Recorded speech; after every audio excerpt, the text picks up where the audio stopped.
Sir എവിടെ invest ചെയ്യണം? അപ്സ്റ്റോക്സിൽ. പക്ഷേ ഇവരൊക്കെ വിശ്വസിക്കാൻ പറ്റുമോ? എടോ രത്തൻ ടാറ്റയൊക്കെ വിശ്വസിച്ച് ഇൻവെസ്റ്റ് ചെയ്തേക്കുന്ന കമ്പനിയാണ്, പിന്നെ തനിക്ക് എന്താ വിശ്വസിച്ചാ? ആണോ? എന്നെനിക്കിവിടെ തുടങ്ങിയതാ സാറേ? എടോ തനിക്ക് തന്നെ തുടങ്ങാന്നേ ഉള്ളൂ. തൻ്റെ ആധാർ കാർഡും പാൻ കാർഡും ഇല്ലേ, അത് വെച്ച് ഓൺലൈൻ തുടങ്ങാം. അവർക്കാണ് 10,000 മ്യൂച്വൽ ഫണ്ടിൻ്റെ ഓപ്ഷൻസും ഉണ്ട്. പോരാത്തിന് ഡയറക്റ്റ് മ്യൂച്വൽ ഫണ്ടിങ് ആണ് ചെയ്യുന്നതെങ്കിൽ അവർ കമ്മീഷനും കൊടുക്കണ്ട. എന്നാ തുടങ്ങാം സാറേ. അങ്ങനെയാണ് ഒരു കാര്യം ചെയ്യും, ഞാൻ അതിൻ്റെ ലിങ്ക് അയച്ചുതരാം, അത് വെച്ച് താൻ തുടങ്ങിയാൽ മതി കേട്ടോ. നമ്മുടെ കരിക്ക് ടീം പറയുന്നത് കേട്ടല്ലോ, രത്തൻ ടാറ്റയൊക്കെ ഇൻവെസ്റ്റ് ചെയ്തിട്ടുള്ളതാണ്, സേഫാണ്, ഒന്നും പേടിക്കണ്ട. പക്ഷേ ഒരു കാര്യം, നമ്മുടെ ലിങ്ക് വഴി മാത്രം അക്കൗണ്ട് ഓപ്പൺ ചെയ്യുക.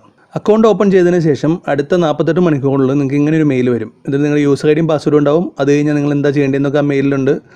സോ ഈ മെയിൽ വന്നതിന് ശേഷം നിങ്ങൾ എന്ത് ചെയ്യണമെന്ന് വെച്ച് കഴിഞ്ഞാൽ നമ്മുടെ പ്ലേ സ്റ്റോറിൽ പോയിട്ട് അപ്സ്റ്റോക്സിൻ്റെ ആപ്പ് ഡൗൺലോഡ് ചെയ്യണം. അത് ഇൻസ്റ്റാൾ ചെയ്ത് ഓപ്പൺ ചെയ്ത് കഴിഞ്ഞാൽ നമ്മളോട് അതിലൊരു യൂസർ ഐ ഡിയും പാസ്വേഡും ചോദിക്കും. അത് നമ്മൾ നേരത്തെ കണ്ട മെയിലിൽ വന്നിട്ടുണ്ടാവും. ആ യൂസർ ഐ ഡിയും പാസ്വേഡും അവിടെ ഇൻപുട്ട് ചെയ്യുക. പുതിയ ഫസ്റ്റ് ടൈം ജോയിൻ ചെയ്യുന്നവർക്കാണെങ്കിൽ പാസ്വേഡ് ചേഞ്ച് ചെയ്യാൻ ചോദിക്കും. നിങ്ങൾക്ക് ഇഷ്ടമുള്ളൊരു പാസ്വേഡ് കൊടുക്കാം. സോ ആ പാസ്വേഡ് കൊടുത്ത് നമുക്ക് ലോഗിൻ ചെയ്യാം. ഫിംഗർ പ്രിൻ്റ് ഉള്ള ഫോണാണെങ്കിൽ ആ ഫിംഗർ പ്രിൻ്റ് വെച്ച് ഓപ്പൺ ചെയ്യാം. അതല്ലെങ്കിൽ നിങ്ങളുടെ ഇയർ ഓഫ് ബർത്ത്, നിങ്ങൾ ജനിച്ച വർഷം വെച്ചും നമുക്കിതിൽ ഓപ്പൺ ചെയ്യാൻ പറ്റും. സോ ആപ്പിൽ ലോഗിൻ ചെയ്ത് കഴിഞ്ഞാൽ ഫസ്റ്റ് തന്നെ നമ്മൾ എന്താ ചെയ്യേണ്ടതെന്ന് വെച്ച് കഴിഞ്ഞാൽ നമ്മുടെ ഫണ്ട് ആഡ് ചെയ്യണം. അതായത് നമ്മൾ ട്രേഡ് ചെയ്യാൻ ഉദ്ദേശിക്കുന്ന എത്ര രൂപയാണോ ആഡ് ഉദ്ദേശിക്കുന്നത് അത് നമ്മുടെ ട്രേഡിംഗ് അക്കൗണ്ടിലേക്ക് ആഡ് ചെയ്യണം. അതിന് ആ ഫണ്ട്സിൽ ക്ലിക്ക് ചെയ്ത് കഴിഞ്ഞാൽ നിങ്ങൾക്ക് ആഡ് ഫണ്ട് എന്നുള്ളൊരു ഓപ്ഷൻ ഉണ്ട്. അതിൽ നിങ്ങൾക്ക് ഇഷ്ടമുള്ളൊരു എമൗണ്ട് കൊടുക്കാം. സോ നമുക്കിപ്പോൾ ഒരു 200 രൂപ വെച്ച് ടെസ്റ്റ് ചെയ്ത് നോക്കാം. ഇതിൽ നിങ്ങൾക്ക് താഴെ കാണാം നിങ്ങൾ ആഡ് ചെയ്ത ബാങ്ക് അക്കൗണ്ട് ഓപ്പൺ ചെയ്തപ്പോൾ കൊടുത്ത ബാങ്ക് അക്കൗണ്ട് അവിടെ ഉണ്ടാവും. ഈ അക്കൗണ്ടിൽ നിന്ന് മാത്രമേ നമ്മൾ ഇതിലേക്ക് ഫണ്ട് ആഡ് ചെയ്യാൻ പറ്റുള്ളൂ. വേറെ ബാങ്ക് അക്കൗണ്ടുകൾ നിങ്ങൾക്ക് ആഡ് ചെയ്യണമെങ്കിൽ അതിനുള്ള ഓപ്ഷൻ ഉണ്ട്. അത് ജസ്റ്റ് ഒന്ന് ഗൂഗിളിൽ ചെയ്താൽ മതി, അത് നിങ്ങൾക്ക് മനസ്സിലാവും. അതിനുശേഷം നമുക്ക് പേയ്മെൻറ്റ്, ഈ അക്കൗണ്ടിൽ നിന്ന് നമുക്ക് 3 രീതി ഓപ്ഷൻ നമുക്ക് അവർ തരുന്നുണ്ട്. 1 ഗൂഗിൾ പേ, 2 UPI, 3 നെറ്റ് ബാങ്കിങ്. ഈ 3 മീഡിയത്തിലൂടെ വേണം നമുക്ക് ഫണ്ട് ആഡ് ചെയ്യാനായിട്ട്. ഞാനിപ്പോൾ നെറ്റ് ബാങ്കിങ് ആണ് എടുക്കുന്നത്. നെറ്റ് ബാങ്കിങ് ഞാൻ പറയുന്നത് ഗൂഗിൾ പേ ആണ് ഏറ്റവും എളുപ്പം സൗകര്യമായിട്ട് ചെയ്യാൻ പറ്റുന്നത്. പക്ഷേ ഞാനിവിടെ തൽക്കാലം നെറ്റ് ബാങ്കിങ് എടുക്കുന്നു. നെറ്റ് ബാങ്കിങ് എടുത്ത് കണ്ടിന്യൂ എടുത്തു കഴിഞ്ഞാൽ അത് നേരെ ഏത് ബാങ്കാണോ ഉള്ളത് ആ ബാങ്കിൻ്റെ സൈറ്റിലേക്ക് പോകും. അവിടെ നമ്മുടെ net banking user I D കൊടുത്ത് കൺഫേം ചെയ്ത് കഴിഞ്ഞാൽ പേയ്മെൻറ്റ് സക്സസ് ആവും. സോ അത് കഴിഞ്ഞ് നമുക്ക് ക്ലോസ് ചെയ്യാം. അതിന് നമ്മൾ തിരിച്ച് ആപ്പിലേക്ക് തിരിച്ച് വന്നു കഴിയുമ്പോൾ നമുക്ക് കാണാൻ നമ്മുടെ ഫണ്ട് അവിടെ കിടക്കുന്നുണ്ടാവും, എത്ര രൂപയാണെന്നുള്ളത്. ഇനി ചെയ്യേണ്ടത് വിഷ് ലിസ്റ്റ് ആഡ് ചെയ്യുക എന്നുള്ളതാണ്. അതിൽ നമുക്ക് ഇഷ്ടമുള്ളൊരു പേര് കൊടുക്കാം. അതൊക്കെ നിങ്ങളുടെ ഇഷ്ടമാണ്. ഇപ്പോൾ ഞാൻ ഇത് ഇൻട്രാഡേ എന്നുള്ളൊരു വിഷ് ലിസ്റ്റാണ് കൊടുക്കുന്നത്. അത് ഓരോരുത്തരുടെ സൗകര്യം പോലെയാണ് ചെയ്യേണ്ടത്. സോ ഈ വിഷ് ലിസ്റ്റിൻ്റെ പേര് കൊടുത്തു കഴിഞ്ഞ് കഴിഞ്ഞാൽ പിന്നെ നമ്മുടെ അത്യാവശ്യം ചെയ്യേണ്ടത് ഈ വിഷ് ലിസ്റ്റിലേക്ക് സ്റ്റോക്ക് ആഡ് ചെയ്യുക എന്നുള്ളതാണ്. സോ ഇനിയാണ് വളരെ ഇമ്പോർട്ടൻ്റ് ആയ കാര്യം. ഞാൻ പറഞ്ഞു നമ്മുടെ ലിങ്ക് വഴി ഡിമാറ്റ് അക്കൗണ്ട് ഓപ്പൺ ചെയ്ത് നമുക്ക് നമ്മൾ കൊടുക്കുന്ന ഒരു ഫ്രീ സർവീസാണ് ഈ വാട്സപ്പ് ഗ്രൂപ്പ്. നമ്മൾ അവരെ ഈ വാട്സപ്പ് ഗ്രൂപ്പിൽ ആഡ് ചെയ്യും. ഈ വാട്സപ്പ് ഗ്രൂപ്പിൽ എല്ലാ ദിവസവും രാവിലെ 9 മണിക്ക് മുമ്പ് ഞാൻ ഒരു 5 മുതൽ 10 ടിപ്പുകൾ ഇടും. ഇതിൽ നമുക്ക് ഈ വാട്സപ്പ് ഗ്രൂപ്പ് കണ്ടാൽ നിങ്ങൾക്ക് മനസ്സിലാവും. ഷെയറുകളുടെ വിലകൾ എഴുതിയിട്ടുണ്ടാവും, എത്ര രൂപയ്ക്ക് മേടിക്കണം, അത് എന്തൊക്കെ ടാർഗറ്റ് വരുമ്പോൾ വിൽക്കണം, സ്റ്റോപ്പ് ലോസ് അതായത് നഷ്ടം വരുവാണെങ്കിൽ എത്ര രൂപയ്ക്ക് വിൽക്കണം എന്നുള്ളതൊക്കെ ഈ വാട്സപ്പ് ഗ്രൂപ്പിലുണ്ട്. അതുകൂടാതെ മറ്റ് പൊതുവായിട്ടുള്ള ഒരു തുടക്കക്കാർക്ക് വേണ്ടിയുള്ള മറ്റ് പൊതുവായിട്ടുള്ള ഇൻഫർമേഷനും ഞാൻ ഈ വാട്സപ്പ് ഗ്രൂപ്പിലൂടെ കൊടുക്കാറുണ്ട്. സോ ഈ ഗ്രൂപ്പിൽ ആഡ് ചെയ്യണമെങ്കിൽ നമ്മുടെ ലിങ്ക് വഴി തന്നെ നിങ്ങൾ അക്കൗണ്ട് ഓപ്പൺ ചെയ്യണം. സോ ഈ വാട്സപ്പ് ഗ്രൂപ്പിലുള്ള ഏതെങ്കിലും ഒരു സ്റ്റോക്ക് നമുക്ക് നോക്കാം. അത് ആഡ് ചെയ്യാനായിട്ട് വീണ്ടും നമ്മുടെ ആപ്പിലേക്ക് വരാം. ആപ്പിൽ കയറി കഴിഞ്ഞാൽ റൈറ്റ് സൈഡിൽ മുകളിലൊരു പ്ലസ് ബട്ടൺ കാണാം. ആ ബട്ടൺ ഞെക്കി കഴിഞ്ഞ് കഴിഞ്ഞാൽ നിങ്ങൾക്ക് അവിടെ എൻ്റർ ചെയ്യാനുള്ളൊരു ഓപ്ഷൻ ചോദിക്കും. സോ അവിടെ നമുക്ക് പറഞ്ഞ ഏതെങ്കിലും സ്റ്റോക്ക് ആഡ് ചെയ്യുക. അപ്പോൾ ഞാൻ അശോക് ലൈലാൻഡ് എന്ന് പറഞ്ഞ സ്റ്റോക്കാണ് ആഡ് ചെയ്യാൻ നോക്കുന്നത്. ഈ അശോക് ലൈലാൻഡിൻ്റെ ഏകദേശം ഒരു 3-4 ഒക്കെ അടിക്കുമ്പോഴേക്കും നിങ്ങൾക്ക് താഴെ വരും, ഒത്തിരി ഓപ്ഷൻസ് വരും. ഇതിൽ നിങ്ങൾ തിരഞ്ഞെടുക്കേണ്ടത് NSE ഇക്വിറ്റി എന്ന് പറഞ്ഞൊരു ഇതാണ്. 2 തരം സ്റ്റോക്ക് എക്സ്ചേഞ്ചാണ് ഉള്ളത്. ഒന്ന് BSE ബോംബെ സ്റ്റോക്ക് എക്സ്ചേഞ്ചും 2 NSE നാഷണൽ സ്റ്റോക്ക് എക്സ്ചേഞ്ചും. NSEയിലാണ് ഏറ്റവും കൂടുതൽ ആൾക്കാർ ട്രേഡ് ചെയ്യുന്നത്. അതുകൊണ്ട് NSE ഇക്വിറ്റി ഈ ക്യൂ എന്ന് കൊടുത്തിട്ടുണ്ടാവും. അങ്ങനെ താഴെ എഴുതിയിട്ടുള്ള സ്റ്റോക്കുകൾ വേണം നിങ്ങൾ ആഡ് ചെയ്യാൻ. നിങ്ങൾക്ക് റൈറ്റ് സൈഡിൽ കാണാം. അത് ആഡ് കൊടുത്തു കഴിഞ്ഞാൽ നിങ്ങളുടെ ലിസ്റ്റിൽ ഇപ്പോൾ ആ സ്റ്റോക്ക് ആഡ് ആയിട്ടുണ്ടാവും കാണാം. ഇതുപോലെ നിങ്ങൾക്ക് മറ്റ് ഇഷ്ടംപോലെ സ്റ്റോക്കുകൾ ആഡ് ചെയ്യാം എന്ന് കൊടുക്കുന്ന HDFC ബാങ്ക് എന്ന് അടിച്ചു കൊടുക്കാം. സോ സ്റ്റോക്ക് ആഡ് ചെയ്യുക എന്നുള്ളതാണ് ഫസ്റ്റ് പ്രയോറിറ്റി. ഞാൻ എല്ലാ ദിവസവും രാവിലെ 9 മണിക്ക് മുമ്പ് നിങ്ങൾക്ക് ഈ സ്റ്റോക്കിൻ്റെ ലിസ്റ്റ് തരും. സോ നിങ്ങൾ ഫസ്റ്റ് ചെയ്യേണ്ടത് ഇന്നലെ കിടക്കുന്ന സ്റ്റോക്കുകളെല്ലാം ക്ലിയർ ചെയ്തിട്ട് ഇന്നത്തെ ഫ്രഷ് നമ്മുടെ റെക്കമെൻഡേഷൻസ് ഇതിൽ ആഡ് ചെയ്യാം. സോ 9 മണിക്ക് മുമ്പ് നിങ്ങളൊരു കാര്യം ഉറപ്പുവരുത്തുക, ഇന്ന് തരുന്ന റെക്കമെൻഡേഷൻസ് മൊത്തം നിങ്ങളുടെ ആപ്പിൽ ഇതുപോലെ വിഷ് ലിസ്റ്റ് ആഡ് ചെയ്തു എന്നുള്ള ഉറപ്പുവരുത്താം. സോ നമ്മൾ വിഷ് ലിസ്റ്റ് ആഡ് ചെയ്തു. ഇനി എങ്ങനെയാണ് ഒരു സ്റ്റോക്ക് മേടിക്കുന്നത് വിൽക്കുന്നതെന്ന് നമുക്ക് നോക്കാം. അതിനായിട്ട് നമുക്ക് ഇഷ്ടമുള്ളൊരു സ്റ്റോക്കിൽ ക്ലിക്ക് ചെയ്യുക. ഞാനിപ്പോൾ അശോക് ലൈലാൻഡിലൊന്ന് ക്ലിക്ക് ചെയ്യുകയാണ്. അത് ക്ലിക്ക് ചെയ്യുമ്പോൾ നിങ്ങൾക്ക് കാണാം കുറച്ച് ഓപ്ഷൻസ്. അതിലാദ്യം വന്നിരിക്കുന്നത് മാർക്കറ്റ് ഡെപ്ത് എന്ന് പറഞ്ഞൊരു ഓപ്ഷനാണ്. അതെന്താണെന്ന് വെച്ച് കഴിഞ്ഞാൽ നമ്മൾ ആദ്യം സ്റ്റോക്ക് കിട്ടുന്ന വഴി തന്നെ നമ്മൾ മേടിക്കുകയല്ല വേണ്ടത്. ആദ്യം അതിൻ്റെ 1-2 കാര്യങ്ങൾ, ഒരു സ്റ്റോക്ക് എടുക്കുമ്പോൾ തന്നെ അതിൻ്റെ ബേസിക് 1-2 കാര്യങ്ങൾ നോക്കണം. ഒന്ന്, ആ പറഞ്ഞിരിക്കുന്ന സ്റ്റോക്കിന് നിലവിൽ വാങ്ങാനും വിൽക്കാനും ആളുകളുണ്ടോ അത് മനസ്സിലാക്കി തരുന്നതാണ് ഈ മാർക്കറ്റ് ഡെപ്ത്. അതിൽ നോക്കി കഴിഞ്ഞാൽ നിങ്ങൾക്ക് എത്ര പേര് എത്ര രൂപയ്ക്കൊക്കെ വാങ്ങിക്കാനുണ്ടെന്ന് മനസ്സിലാവും, വിൽക്കാനുണ്ടെന്ന് മനസ്സിലാവും. ഇതിൽ മറ്റൊരു ഓപ്ഷൻ കൂടി നിങ്ങൾക്ക് കാണാം. ഈ സ്റ്റോക്കിൻ്റെ ഇന്നത്തെ ലോവും ഹൈയും ഓപ്പണിങ്ങും ഒക്കെ കാണാം. അതായത് ഈ സ്റ്റോക്ക് ഇന്ന് മാക്സിമം എത്ര രൂപ വരെ പോയിട്ടുണ്ട്, ഇന്ന് എത്ര രൂപ താഴെ പോയിട്ടുണ്ട്. സോ ഇതൊക്കെ കണ്ടിട്ട് വേണം ഈ സ്റ്റോക്ക് ഇത്ര വ്യത്യാസം വരുമോ എന്നൊക്കെ നിങ്ങൾക്ക് മനസ്സിലാക്കാനായിട്ട്. ദെൻ ഇത് കൂടാതെ വളരെ ഇമ്പോർട്ടൻ്റ് ആയ മറ്റൊരു സംഭവമാണ് ചാർട്ട് എന്ന് പറഞ്ഞ് നിങ്ങൾക്ക് നെക്സ്റ്റ് രണ്ടാമത്തെ ഓപ്ഷൻ കാണാം. ഈ ചാർട്ട് ക്ലിക്ക് ചെയ്താൽ ഷെയർ മാർക്കറ്റിനെ പറ്റി നമ്മൾ കേൾക്കുമ്പോൾ തന്നെ അറിയാം, ഇതുപോലത്തെ ഉള്ള ഗ്രാഫുകൾ നിങ്ങൾക്ക് കണ്ടിട്ടുണ്ടാവും. അതായത് ഈ ഷെയർ ഇന്ന് എത്ര രൂപ വരെ പോയി, എത്ര രൂപ വരെ താന്നു മുകളിൽ പോയി എന്നൊക്കെ ഉള്ളത് മനസ്സിലാക്കാനാണ് ഈ ചാർട്ട് ഉപയോഗിക്കുന്നത്. അത് നിങ്ങൾക്ക് 1 ഡേ സെറ്റ് ചെയ്യാം, 1 ഇയർ സെറ്റ് ചെയ്യാം, 5 വർഷം സെറ്റ് ചെയ്യാം. സോ ഇതിൻ്റെ ഈ കഴിഞ്ഞ കുറച്ച് ആളുകളുടെ പെർഫോമൻസ് നോക്കിയിട്ടാണ് നമ്മൾ ഈ സ്റ്റോക്ക് എത്ര രൂപ വരെയൊക്കെ പോകും എന്നൊക്കെ ഗസ് ചെയ്യുന്നത്. അതൊക്കെ നിങ്ങൾക്ക് പിന്നീട് നിങ്ങൾ ഇതിൽ എക്സ്പേർട്ട് ആകുമ്പോൾ തന്നെ പഠിച്ചോളും. ഏതായാലും ഈ പറയുന്ന 2-3 ബേസിക് കാര്യങ്ങൾ നിങ്ങളൊരു സ്റ്റോക്ക് മേടിക്കുന്നതിന് മുമ്പായിട്ട് നോക്കുന്നത് നിങ്ങൾക്ക് നല്ലതായിരിക്കും. നിങ്ങൾക്ക് പഠിക്കാനും ഇത് എളുപ്പമായിരിക്കും. സോ നമുക്ക് എങ്ങനെയാണ് മേടിക്കണമെന്ന് നോക്കാം. അതിനുശേഷം നമ്മൾ ബൈ എന്ന് പറഞ്ഞ ബട്ടണിൽ ക്ലിക്ക് ചെയ്ത് കഴിഞ്ഞാൽ ഈ ഒരു പേജിലാണ് നിങ്ങൾക്ക് കുറച്ച് ഡൗട്ട്സ് വരുന്നത്, ഏതൊക്കെ ഓപ്ഷൻസ് തിരഞ്ഞെടുക്കണമെന്ന്. അത് വളരെ ശ്രദ്ധിച്ച് വേണം തീരുമാനിക്കാനായിട്ട്. ഇതിൻ്റെ ഫസ്റ്റ് കോളം ക്വാണ്ടിറ്റിയാണ്. ഇത് നിങ്ങൾ എത്ര സ്റ്റോക്ക് മേടിക്കണം എന്നുള്ളത്. അതിൽ മുകളിൽ നോക്കുമ്പോൾ നിങ്ങൾക്ക് കാണാം NSE ആണ് കിടക്കുന്നത്, ഇക്വിറ്റി, അശോക് ലേലാൻഡിൻ്റെ ഷെയർ, NSE ഇക്വിറ്റി, ഇപ്പോഴത്തെ മാർക്കറ്റ് റേറ്റും മുകളിൽ കാണാം. തൊട്ട് താഴെ അത് എത്ര % കൂടിയുണ്ട്, ഇന്ന് രാവിലത്തേന്ന് 90 പൈസ കൂടുതലാണ് അല്ലെങ്കിൽ എത്ര രൂപ കുറഞ്ഞാണെന്നൊക്കെ നിങ്ങൾക്ക് മുകളിൽ തന്നെ കാണാം. ദെൻ ഇതെങ്ങനെ മേടിക്കുമ്പോൾ നിങ്ങൾ കൊടുക്കേണ്ട കുറച്ച് ഓപ്ഷൻസാണ് ഇനി കാണിക്കുന്നത്. ഫസ്റ്റ് ഓപ്ഷനാണ് ക്വാണ്ടിറ്റി. അത് എത്ര സ്റ്റോക്കാണ് മേടിക്കാൻ ഉദ്ദേശിക്കുന്നത് അത്രയും ക്വാണ്ടിറ്റി കൊടുക്കുക. ഞാനിപ്പോൾ 2 ആണെങ്കിൽ 2. ഓക്കെ. രണ്ടാമത്തെ ഓപ്ഷനിൽ നമ്മൾ ഓർഡർ കോംപ്ലക്സിറ്റി ആണ്, അത് നമ്മൾ സിമ്പിൾ കൊടുക്കുന്നു. ദെൻ മൂന്നാമത്തെ ഓപ്ഷൻ ഓർഡർ ടൈപ്പ്, അത് ലിമിറ്റും ഉണ്ട് മാർക്കറ്റും ഉണ്ട്. മാർക്കറ്റ് എന്ന് വെച്ചാൽ നിലവിലെ വിലയ്ക്ക് മേടിക്കാനാണ്, നമ്മളെപ്പോഴും ലിമിറ്റിൽ മേടിക്കുന്നതാണ് നല്ലത്. സോ ലിമിറ്റ് കൊടുക്കുക. അതിനുശേഷം നമ്മൾ ലിമിറ്റിൽ എത്ര പ്രൈസ് ആണ് നമുക്ക് മേടിക്കാൻ ഉദ്ദേശിക്കുന്നത്. അത് നിലവിൽ മുകളിൽ നോക്കി നിങ്ങൾക്ക് കാണാം, ഇപ്പോഴത്തെ വില 69 രൂപ 40 പൈസയാണ്. ഞാൻ പറഞ്ഞ പ്രൈസ് നമുക്ക് 68 രൂപയ്ക്കാണ് ഇവിടെ മേടിക്കാറുള്ളത്. ദെൻ അതിൻ്റെ താഴെ പ്രോഡക്റ്റ് ഉണ്ട്, അത് ഡെലിവറി അല്ലെങ്കിൽ ഇൻട്രാഡേ. ഈ ഓപ്ഷൻ വളരെ ശ്രദ്ധിക്കേണ്ടതാണ്. ഇതിൽ ഇൻട്രാഡേ എന്ന് കൊടുത്തു കഴിഞ്ഞാൽ ഇന്ന് മേടിച്ച് ഇന്ന് 3:30-ക്കുള്ളിൽ തന്നെ വിൽക്കണം. അല്ല, നിങ്ങൾക്ക് ഇന്ന് നഷ്ടത്തിലാണെങ്കിൽ നാളെ വിൽക്കണമെങ്കിൽ അവിടെ ഡെലിവറി എടുക്കണം. അപ്പം ഏറ്റവും നല്ലത് ഡെലിവറിയിൽ മേടിക്കുന്നതാണ്. ഇൻട്രാഡേ ചെയ്യാൻ ഉദ്ദേശിക്കുന്നവർ മാത്രം ഇൻട്രാഡേ എന്നുള്ള ഓപ്ഷൻ തിരഞ്ഞെടുത്താൽ മതി. ദെൻ മൂന്നാമത്തെ ഓപ്ഷനാണ് വാലിഡിറ്റി. അത് ഡേ ആണ് സെലക്ട് ചെയ്യേണ്ടത്. അത് IOC ഒരു ഓപ്ഷൻ ഉണ്ട്, അത് നിങ്ങൾ നോക്കേണ്ട കാര്യമില്ല, ഡേ. അതിനുശേഷം റിവ്യൂ കൊടുത്തു കഴിഞ്ഞാൽ നിങ്ങൾക്ക് കാണാം, അതൊന്ന് കൺഫർമേഷൻ ചോദിക്കും. ഞാൻ ഇന്ന് ഇട്ടിരിക്കുന്നത് 68 രൂപയ്ക്ക് 2 ഷെയർ ലിമിറ്റിലാണ് മേടിച്ചിരിക്കുന്നത്, ഡെലിവറി ഡേ. ഇത് ഇത്രയും കാണും. ഓക്കെ ആണെങ്കിൽ നിങ്ങൾ ബൈ കൊടുത്തു കഴിഞ്ഞാൽ ആ ഓർഡർ പ്ലേസ് ആവും. അതിനുശേഷം നിങ്ങൾക്ക് ഓർഡറിൽ പോയാൽ ഇത് കാണാൻ പറ്റും, നിങ്ങൾ കൊടുത്തിരിക്കുന്ന ഓർഡറിൻ്റെ സ്റ്റാറ്റസ്. അത് അവിടെ നോക്കിയാൽ നിങ്ങൾക്ക് മനസ്സിലാവും, അത് ഓപ്പൺ ആയിട്ടാണ് കിടക്കുന്നത്. ആ ഓർഡറിൻ്റെ മുകളിൽ കിടക്കുന്നുണ്ടാവും ഓപ്പൺ. 3 ഓപ്ഷനാണ് ഉള്ളത്, ഓപ്പൺ, ഒന്ന് കംപ്ലീറ്റഡ് അല്ലെങ്കിൽ റിജക്റ്റഡ്. ദെൻ ഇത് നമ്മളൊരു ഓർഡർ പ്ലേസ് ചെയ്തു, ആ റേറ്റിൽ താഴെ പോയില്ല, നിങ്ങൾക്ക് ആ ഓർഡർ തന്നെ നിങ്ങൾക്ക് മോഡിഫൈ ചെയ്യാൻ പറ്റും. അതായത് നിങ്ങൾക്ക് വിലയിൽ വ്യത്യാസം വരുത്തുമോ അല്ലെങ്കിൽ കൂടുതൽ ക്വാണ്ടിറ്റി വേണമെന്ന് തോന്നിക്കഴിഞ്ഞാൽ അതൊക്കെ ലേറ്റർ നിങ്ങൾക്ക് ആഡ് ചെയ്യാൻ പറ്റും. വീണ്ടും ഒന്നേന്ന് ഇടേണ്ട ആവശ്യമില്ല. ആ ഓർഡറിൽ കയറി സ്റ്റോക്കുമ്പോൾ ക്ലിക്ക് ചെയ്ത് കഴിഞ്ഞാൽ അവിടെ നിങ്ങൾക്ക് മോഡിഫൈ എന്നുള്ളൊരു ഓപ്ഷൻ ഉണ്ട്. ഒരു സ്റ്റോക്ക് നിങ്ങളിട്ട റേറ്റിൽ പോയില്ലെങ്കിൽ നിങ്ങൾ ലിമിറ്റിലാണ് മേടിച്ചിരിക്കുന്നത്, ആ ലിമിറ്റിൽ ബൈ ആവുന്നില്ല നിങ്ങൾ കണ്ടു കഴിഞ്ഞാൽ നിങ്ങൾക്ക് ഇപ്പം നിലവിൽ നിൽക്കുന്ന റേറ്റ് മേടിക്കാൻ താല്പര്യമുള്ള ഒരു റേറ്റ് ആണെങ്കിൽ ആ ഓർഡർ ടൈപ്പിൽ നമ്മൾ മാർക്കറ്റിൽ നിന്ന് ആക്കിയിട്ട് കഴിഞ്ഞാൽ ഇപ്പം നിലവിലെ മാർക്കറ്റ് പ്രൈസിന് നമുക്ക് ബൈ നടക്കും. ചില ലിമിറ്റിൽ ഓർഡർ ഇടുമ്പോൾ എന്താ പ്രശ്നം എന്ന് വെച്ചാൽ ആ ഒരു എമൗണ്ടിൽ നമ്മൾ ടച്ച് ചെയ്തില്ലെങ്കിൽ അത് ബൈ ആവില്ല. അപ്പോൾ മാർക്കറ്റ് കഴിഞ്ഞാൽ ഉറപ്പായിട്ടും നമുക്കത് കിട്ടും. സോ അത് ശ്രദ്ധിക്കുക. ഞാനിവിടെ മാർക്കറ്റാക്കി ബൈ ചെയ്യാൻ വേണ്ടി റിവ്യൂ കൊടുക്കുന്നു, ഓക്കെയാണ്, ബൈ കൊടുക്കുന്നു.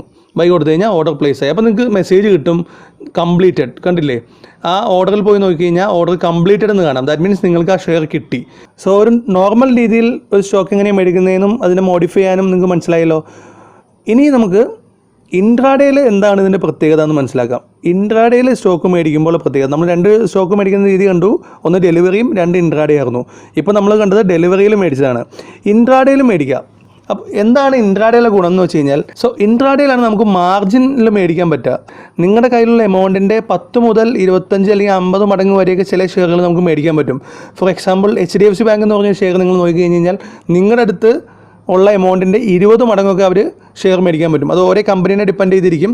നിങ്ങൾക്ക് കാൽക്കുലേറ്റ് ചെയ്യാനുള്ള കാൽക്കുലേറ്റർ അവൈലബിൾ ആണ്. ഗൂഗിളിൽ അടിച്ചു നോക്കിയാൽ മതി, അപ്സ്റ്റോക്സ് മാർജിൻ കാൽക്കുലേറ്റർ എന്നൊക്കെ അടിച്ചു കൊടുത്തു കഴിഞ്ഞാൽ നിങ്ങൾക്ക് ഒരു ലിങ്ക് കിട്ടും. അതിൽ കയറിയാൽ ഏതൊക്കെ ഷെയറിന് എത്ര ലിവറേജ് അവർ തരുന്നുണ്ടെന്ന് നിങ്ങൾക്ക് മനസ്സിലാവും. സോ നമുക്കിപ്പോൾ നോക്കാം. നിങ്ങൾ കണ്ടു, നേരത്തെ നമ്മൾ ആഡ് ചെയ്തത് 200 രൂപയാണ്. ഇവിടെ നോക്കൂ, HDFC ബാങ്കിൻ്റെ ഷെയറിന് 1061 രൂപയാണ്. സോ 200 രൂപയ്ക്ക് നമുക്ക് നോർമൽ രീതിയിൽ എന്തായാലും മേടിക്കാൻ പറ്റില്ല. ഒരു ഷെയർ മേടിക്കണമെങ്കിൽ 1061 വേണം. പക്ഷേ എൻ്റെ കയ്യിൽ 200 രൂപയേ ഉള്ളൂ. സോ ഞാൻ ഈ ഷെയർ മേടിക്കാൻ പറ്റുമെന്ന് നോക്കുവാണ്. സോ HDFC ബാങ്ക് ക്ലിക്ക് ചെയ്യുന്നു, ഞാൻ ബൈ കൊടുക്കുന്നു. ഇവിടെയാണ് നമുക്ക് വേറൊരു ഗുണമുള്ളത്. ഇൻട്രാഡേ ചെയ്യുമ്പം വേറൊരു ഫെസിലിറ്റി കിട്ടും. കവർ ഓർഡർ നമുക്ക് ചെയ്യാൻ പറ്റും. CO എന്ന് കാണും. അതെന്താണെന്ന് വെച്ച് കഴിഞ്ഞാൽ നിങ്ങൾക്ക് ഈ ഷെയർ മേടിക്കുമ്പോൾ തന്നെ ഇതിൻ്റെ പ്രൈസ് സെറ്റ് ചെയ്ത് വയ്ക്കാൻ പറ്റും. അതായത് എത്ര രൂപ നഷ്ടം വന്നാൽ കൊടുക്കണം, എത്ര രൂപ ലാഭം വന്നാൽ കൊടുക്കണമെന്ന് ഇവിടെ തന്നെ പ്ലേസ് ചെയ്യാൻ പറ്റും. പക്ഷേ ഇത് ഇൻട്രാഡേയിൽ മാത്രമേ പറ്റുള്ളൂ.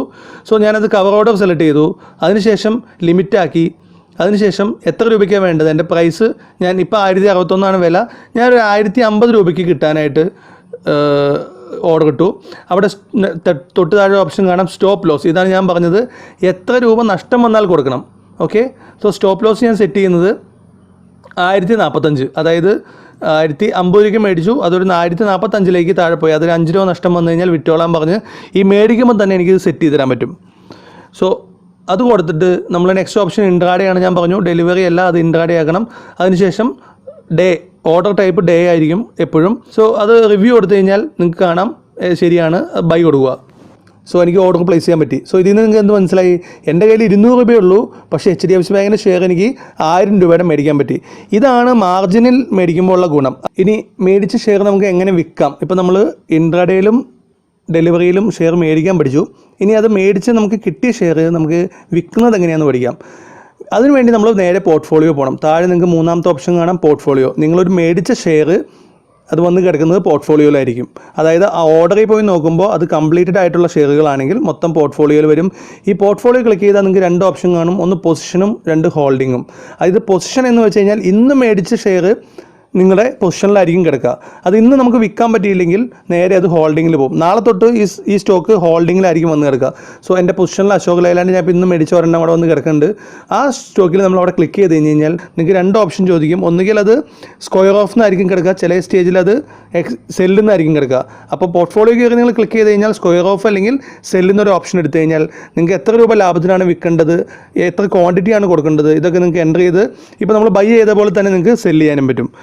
സോ പലരും ചോദിക്കുന്നൊരു ചോദ്യമാണ്, ഒരു സ്റ്റോക്ക് നമ്മൾ ഇന്ന് മേടിച്ച് കഴിഞ്ഞാൽ എത്ര ദിവസം വരെ നമുക്ക് ഹോൾഡ് ചെയ്യാം? അത് ഞാൻ പറഞ്ഞു, ഇൻട്രാഡേയിലാണ് മേടിക്കുന്നതെങ്കിൽ നിങ്ങൾ ഇന്ന് വൈകിട്ട് 3:20 സെല്ല് ചെയ്തിരിക്കണം.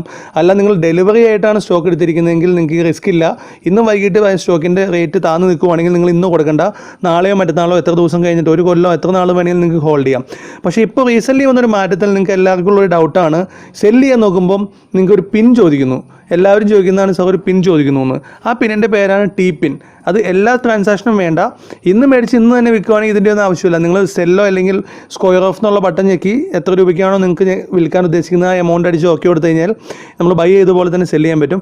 നെക്സ്റ്റ് ഡേയിൽ പോയ സ്റ്റോക്ക് ആണെങ്കിൽ ഞാൻ പറഞ്ഞു അത് ഹോൾഡിങ്ങിലായിരിക്കും വന്ന് കിടക്കുക. ആ ഹോൾഡിങ്ങിൽ ക്ലിക്ക് ചെയ്യുമ്പോൾ അത് സെല്ല് ചെയ്യാൻ ചോദിക്കും. അത് സെൽ ബട്ടൺ ഇട്ട് കഴിഞ്ഞാൽ നിങ്ങൾ നേരെ ഇതേപോലത്തെ ഒരു സ്ക്രീനിലേക്ക് പോകും. ഇവിടെ നിങ്ങൾക്കൊരു പിൻ കൊടുക്കണം. ഇത് നിങ്ങൾക്ക് ഓൾറെഡി അക്കൗണ്ട് ഓപ്പൺ ചെയ്തപ്പോൾ മെയിൽ വന്നിട്ടുണ്ടാവും. CDSL എന്ന് പറഞ്ഞൊരു മെയിലിൽ നിന്ന് നിങ്ങളൊരു ടി പിൻ മെയിൽ വന്നിട്ടുണ്ടാവും. അത് വന്നില്ലെങ്കിലും പ്രശ്നമില്ല. നിങ്ങൾക്ക് ഈ പേജിൽ തന്നെ നിങ്ങൾക്ക് കാണാം പുതിയ ടി പിൻ ജനറേറ്റ് ചെയ്യാനും നിങ്ങളുടെ കയ്യിലില്ലെങ്കിൽ റീസെറ്റ് ചെയ്യാനുള്ള താഴെ ഓപ്ഷൻ ഉണ്ട്. സോ ഈ ടി പിൻ റീസെറ്റ് ചെയ്യാൻ നിങ്ങൾക്ക് ഒരു BOID വേണം. അതും എല്ലാവരും ചോദിക്കുന്ന ചോദ്യമാണ് ഈ BOID എന്താണെന്നുള്ളത്. അത് ഈ പേജിൽ തന്നെ ഉണ്ട്, നിങ്ങൾക്ക് കാണാം. അവിടെ കോപ്പി ചെയ്യാനുള്ള ഓപ്ഷൻ അവിടെ തന്നെ കാണുന്നുണ്ട്. ഈ BOID കോപ്പി ചെയ്യുക. അതിനുശേഷം താഴെ ജനറേറ്റ് പിൻ ഓൺ CDSL എന്നൊരു ഓപ്ഷൻ ഉണ്ട്. അതിൽ ക്ലിക്ക് ചെയ്ത് കഴിഞ്ഞാൽ നേരെ CDSLൻ്റെ സൈറ്റിലേക്ക് പോകും. അവിടെ നിങ്ങൾക്ക് നിങ്ങളുടെ ഈ BOIDയും നിങ്ങളുടെ പാൻ നമ്പറും കുറച്ച് ഡീറ്റെയിൽസ് ആഡ് ചെയ്ത് കൊടുത്തു കഴിഞ്ഞാൽ നിങ്ങൾക്ക് OTP വരും. അതിനുശേഷം നിങ്ങൾക്ക് അവിടെ വെച്ച് തന്നെ ഈ ടി പിൻ നിങ്ങൾക്ക് റീസെറ്റ് ചെയ്യാൻ പറ്റും. സോ ഇത് നിങ്ങളുടെ മെയിലിൽ വന്നിട്ടില്ലെങ്കിൽ ചെയ്യേണ്ട കാര്യമാണ്. ഭൂരിഭാഗം പേർക്കും നിങ്ങളുടെ മെയിലിൽ അക്കൗണ്ട് ഓപ്പൺ ചെയ്ത സമയങ്ങളിൽ തന്നെ ഒരു ടി പിൻ വന്നിട്ടുണ്ടാവും. അത് വന്നില്ലെങ്കിൽ നിങ്ങൾക്ക് ഇതുപോലെ എപ്പോൾ വേണമെങ്കിലും റീസെറ്റ് ചെയ്യാം. ഇത് ഇങ്ങനെ കയറണമെന്നില്ല. നിങ്ങൾക്ക് ഗൂഗിളിൽ CDSL ടി പിൻ റീസെറ്റ് ചെയ്യാൻ അടിച്ചു കൊടുത്തു കഴിഞ്ഞാൽ നിങ്ങൾക്ക് ഒരു ലിങ്ക് കിട്ടും. ഇതേ ലിങ്ക് തന്നെയാണ്. അവിടെ നിങ്ങൾക്ക് ഇതേ ബാങ്ക് ഓഫ് BOID അയച്ചു കൊടുക്കാം. അതിനുശേഷം നിങ്ങളുടെ പാൻ നമ്പറും കുറച്ച് ബേസിക് ഡീറ്റെയിൽസും കൊടുത്താൽ നിങ്ങൾക്ക് റീസെറ്റ് ചെയ്യാവുന്നുള്ളൂ. ഈ ഓപ്ഷൻ ചെയ്ത് കഴിഞ്ഞാൽ നിങ്ങളുടെ മൊബൈലിലേക്ക് നിങ്ങൾക്കൊരു 6 ഡിജിറ്റുള്ള ടി പിൻ വരും. ദെൻ ആ ടി പിൻ നിങ്ങളിവിടെ എൻ്റർ ചെയ്ത് കൊടുത്തു കഴിഞ്ഞാൽ ട്രാൻസാക്ഷൻ അപ്ലോഡ് ആവും. ഞാൻ എല്ലാ ദിവസവും 5 മുതൽ 10 വരെ സ്റ്റോക്കിൻ്റെ ലിസ്റ്റ് തരുന്നുണ്ട്. സോ ഇതിൽ നിന്ന് നിങ്ങൾ മാക്സിമം സ്റ്റോക്കുകൾ മേടിക്കുക, മാക്സിമം സ്റ്റോക്ക് വിൽക്കുക. തുടക്കക്കാർ ആദ്യം ലാഭം നോക്കണ്ട, നിങ്ങൾ ഇത് പഠിക്കുക എന്നുള്ള കാര്യം മാത്രം കണക്കിലെടുത്താൽ മതി. സോ മാക്സിമം ട്രാൻസാക്ഷൻ ചെയ്താലേ നിങ്ങൾ പഠിക്കുകയുള്ളൂ. മിസ്റ്റേക്കുകൾ സംഭവിക്കാം. ആ സംഭവിക്കുന്ന മിസ്റ്റേക്കിൽ നിങ്ങൾ പഠിക്കാൻ ശ്രമിക്കുക. നിങ്ങൾ ട്രാൻസാക്ഷൻ ചെയ്യുമ്പോൾ മിനിമം ഒരു എമൗണ്ട് ട്രാൻസാക്ഷൻ ചെയ്യണം. അതായത് ചിലവരുണ്ട് 500 രൂപയ്ക്ക് 100 രൂപയ്ക്കൊക്കെ ടെസ്റ്റ് ചെയ്യാൻ വേണ്ടി നോക്കി മേടിക്കും. അതുകൊണ്ടൊരു കാര്യമില്ല. നിങ്ങൾ ആലോചിക്കണം, ഈ ട്രാൻസാക്ഷൻ ഒരു ചാർജ് ഉണ്ട്. അതായത് ഇൻട്രാഡേ ട്രാൻസാക്ഷൻ ആണെങ്കിൽ 20 രൂപ സെറോദയ്ക്ക് ട്രാൻസാക്ഷൻ ഫീ ഉണ്ട്. ഇത് കൂടാതെ ഗവൺമെൻറ്റിൻ്റെ കുറച്ച് ടാക്സും GST കുറച്ച് ചാർജുകളുണ്ട്. അതും നിങ്ങൾക്ക് ചാർജ് കാൽക്കുലേറ്റർ എന്ന് ഗൂഗിളിൽ അടിച്ചു കൊടുത്തു കഴിഞ്ഞാൽ അപ്സ്റ്റോക്ക് ചാർജ് കാൽക്കുലേറ്റർ അടിച്ചു കൊടുത്തു കഴിഞ്ഞാൽ ഒരു ലിങ്ക് കിട്ടും. അതിൽ നിങ്ങൾ മേടിക്കാൻ ഉദ്ദേശിക്കുന്ന സ്റ്റോക്ക് എമൗണ്ടൊക്കെ അടിച്ചു കൊടുത്തു കഴിഞ്ഞാൽ ഒരു ട്രാൻസാക്ഷൻ എത്ര രൂപ നിങ്ങൾക്ക് ചാർജ് പിടിക്കേണ്ടതെന്ന് നിങ്ങൾ കണക്ക് കൂട്ടണം. സോ ഇത് കമ്പൽസറി ആയിട്ട് നിങ്ങൾ കണക്ക് കൂട്ടണം. കാരണം എന്നാലാണ് നമ്മളിത് എല്ലാം ചെയ്യുന്നത് ലാഭത്തിന് വേണ്ടിയാണ്. സോ ഒരു നിശ്ചിത എമൗണ്ട് ട്രാൻസാക്ഷൻ ഫീ പോകുന്നുണ്ടെങ്കിൽ അതിൽ കൂടുതൽ എമൗണ്ട് ലാഭം കിട്ടിയാലേ നിങ്ങൾക്ക് ഇത് മൊത്തം ലാഭമാണെന്ന് മനസ്സിലാവുള്ളൂ. സോ ഇനി നിങ്ങൾക്ക് ആ വാട്സപ്പ് ഗ്രൂപ്പിലുള്ളവർക്ക് നോക്കിയാൽ മനസ്സിലാവും അതിൽ 2 തരം പൊസിഷൻ കൊടുത്തിട്ടുണ്ടാവും. ഒന്ന് എബോവ് പൊസിഷനും 2 ബിലോ പൊസിഷനും. സാധാരണ നമ്മുടെ ഒരു കച്ചവടം എങ്ങനെയാണ്? ഒരു സ്റ്റോക്ക് നമ്മൾ മേടിക്കുന്നു, താഴ്ന്ന വിലയ്ക്ക് മേടിക്കുന്നു, കൂടിയ വിലയ്ക്ക് വിൽക്കുന്നു, അതിൻ്റെ വ്യത്യാസം നമുക്ക് ലാഭമായിട്ട് എടുക്കാം. സ്റ്റോക്ക് മാർക്കറ്റിൽ വേറൊരു ഗുണം കൂടിയുണ്ട്. നിങ്ങൾക്ക് സ്റ്റോക്ക് ഇല്ലെങ്കിൽ തന്നെ ആദ്യം വിൽക്കാം. ആദ്യം തന്നെ നമ്മൾ വിൽക്കുന്നു, ദെൻ അതിൻ്റെ വില കുറയുമ്പോൾ മേടിക്കുന്നു, അതിൻ്റെ വ്യത്യാസവും നമുക്കൊരു ലാഭമായിട്ട് എടുക്കാൻ പറ്റും. സോ നമുക്ക് ഈ സ്റ്റോക്ക് മാർക്കറ്റിൽ ഇങ്ങനെ 2 ഓപ്ഷൻ ഉണ്ട്. ഇൻട്രാഡേ ട്രാൻസാക്ഷൻ ചെയ്യുന്നവർക്ക് ഈ 2 ഓപ്ഷനും ഉപകരിക്കാം. അതായത് സ്റ്റോക്കിൻ്റെ വില മുകളിലേക്ക് പോയാലും നിങ്ങൾക്ക് ലാഭം ഉണ്ടാക്കാം, സ്റ്റോക്കിൻ്റെ വില താഴേക്ക് വന്നാലും നിങ്ങൾക്ക് ലാഭം ഉണ്ടാക്കാം. ഈ പറയുന്ന പ്രോസസ്സിനെ തന്നെ ഷോർട്ട് സെൽ എന്നൊക്കെ പറയും. അതായത് ആദ്യം വില കൂടി നിൽക്കുന്ന സമയത്ത് നമ്മൾ വിൽക്കുന്നു, ആ സ്റ്റോക്കിൻ്റെ വില കുറയുന്ന സമയത്ത് മേടിക്കുന്നു. സോ നമ്മൾ ആദ്യം ചെയ്യേണ്ടത് സെൽ ട്രാൻസാക്ഷൻ ആയിരിക്കണം. ഒരു സ്റ്റോക്ക് നമുക്ക് അശോക് ലൈലാൻഡ് തന്നെ നമുക്ക് ഷോർട്ട് സെൽ ചെയ്ത് നോക്കാം. ആ ഫ്രണ്ട് സ്ക്രീനിൽ തന്നെ പോകുമ്പോൾ ഈ അശോക് ലൈലാൻഡ് എന്ന് പറഞ്ഞ സ്റ്റോക്ക് ക്ലിക്ക് ചെയ്യുന്നു. അതിൽ തന്നെ നിങ്ങൾക്ക് കാണാൻ താഴെ ബൈയും സെല്ലും 2 ഓപ്ഷൻ ഉണ്ട്. മനസ്സിലായില്ലേ? ഈ ബൈ എന്തിനാണ് കൊടുക്കുന്നതെന്ന് വെച്ചാൽ സ്റ്റോക്കിൻ്റെ വില കുറഞ്ഞ് നിൽക്കുവാണെങ്കിൽ ബൈ ചെയ്യുക, കൂടിയതിന് ശേഷം വിൽക്കുക. ഇതിലൊരു ഓപ്ഷൻ ഉണ്ട് സെൽ ചെയ്യാൻ. നമുക്ക് തുടക്കം തന്നെ സെല് ചെയ്യാം. സോ ഞാനിവിടെ സെല്ല് എന്നുള്ളൊരു ബട്ടൺ ക്ലിക്ക് ചെയ്ത് കഴിഞ്ഞാൽ നിങ്ങൾക്ക് പഴയ സ്ക്രീനിൽ തന്നെ പോകും. എത്ര രൂപയ്ക്ക് സെല് ചെയ്യാം എന്നൊക്കെ ഉള്ളതാണ് ചോദിക്കുന്നത്. എത്ര ക്വാണ്ടിറ്റിയാണ് ഇതിൽ ബ്രാക്കറ്റ് ഓർഡറോ കവർ ഓർഡറോ നിങ്ങൾക്ക് കൊടുക്കാം. CO കൊടുത്തു കഴിഞ്ഞാൽ നിങ്ങൾക്ക് ഇത്ര ഓപ്ഷൻസ് വരും. അതിൽ ഇൻട്രാഡേ ഞാൻ പറഞ്ഞു ഇത് ഷോർട്ട് സെല്ലാണ്. ഇത് ഇൻട്രാഡേയിൽ മാത്രമേ പറ്റുള്ളൂ. അതായത് ആദ്യം സെല്ല് ചെയ്ത് പിന്നീട് വാങ്ങിക്കുവാണെങ്കിൽ അത് ഇൻട്രാഡേയിലേ പറ്റുള്ളൂ. അതിൻ്റെ വാലിഡിറ്റി ഇന്ന് വൈകുന്നേരത്തിനുള്ളിൽ തീരും. നമ്മൾ മേടിച്ചിട്ടുണ്ടെങ്കിൽ തന്നെ ഇന്ന് വൈകുന്നേരം 3:20 മുമ്പ് നമുക്ക് വിൽക്കാൻ സാധിക്കണം. ഇത് മാത്രമാണ് അതിൻ്റെ ഒരു കണ്ടീഷൻ. സോ ഒരു ഷെയർ നമുക്ക് കൂടുമ്പോഴും കുറയുമ്പോഴും നമുക്ക് ഇതിൽ നിന്ന് ലാഭം ഉണ്ടാക്കാം. സോ ഇത് നിങ്ങൾ നേരത്തെ ചെയ്തതുപോലെ തന്നെയാണ്. ഈ ബേസിക് ഡീറ്റെയിൽസ് കൊടുത്ത് സെല്ല് കൊടുക്കുക. ദെൻ ഈ ഓർഡർ നമ്മൾ കംപ്ലീറ്റഡ് ആണെങ്കിൽ ഞാൻ നേരത്തെ പറഞ്ഞ പോലെ പോർട്ട്ഫോളിയോയിൽ വന്ന് കിടക്കുന്നുണ്ടാവും. ആ പോർട്ട്ഫോളിയോയിൽ വന്ന് കിടക്കുമ്പോൾ നമുക്ക് അതിൽ ക്ലിക്ക് ചെയ്ത് കഴിഞ്ഞാൽ എക്സിറ്റ് എന്നോ അല്ലെങ്കിൽ സെല്ലെന്നോ അല്ലെങ്കിൽ സ്ക്വയർ ഓഫ് ഈ പറയുന്ന ഏതെങ്കിലും ഓപ്ഷൻ വരും.